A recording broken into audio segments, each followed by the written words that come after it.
నేను ఎంతో కొంత ఇంగ్లీష్‌లో మాట్లాడగలను. వాళ్ళు ఎంతో కొంత హెల్ప్ చేశారు. నేను ఎంతో కొంత నీకు డబ్బులివ్వాలనుకుంటున్నాను. సో, ఇలాంటి సెంటెన్సెస్ మాట్లాడుతూ ఉంటాం కదా! సో, ఈ సెంటెన్సెస్‌లో కామన్‌గా వచ్చిందేంటి? ఎంతో కొంత. సో, ఎంతో కొంతని ఇంగ్లీష్‌లో ఎలా చెప్పొచ్చంటే సమ్‌వాట్. సమ్‌వాట్ ఒక మీనింగ్ ఏంటి? ఎంతో కొంత. సో, కొన్ని సెంటెన్సెస్ చూద్దాం. Then you can understand clearly. నేను ఎంతో కొంత డబ్బులిస్తాను.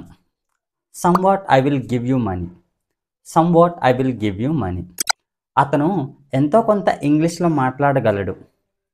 Somewhat he can speak in English. Somewhat he can speak in English. అతను ఎంతో కొంత సహాయం చేశాడు.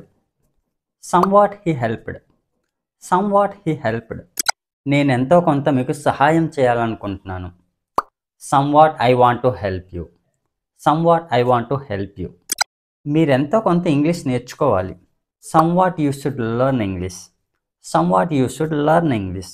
నేనెంతో కొంత హిందీ నేర్చుకోవాలి. Comment in the comment box. So, సమ్‌వాట్‌ని యూజ్ చేసి ఇలాంటి సెంటెన్సెస్ సింపుల్‌గా చెప్పొచ్చు. సో, మీకు ఈ టాపిక్ యూజ్‌ఫుల్‌గా అనిపిస్తే లైక్ చేసి సబ్స్క్రైబ్ చేయండి. Thanks for watching.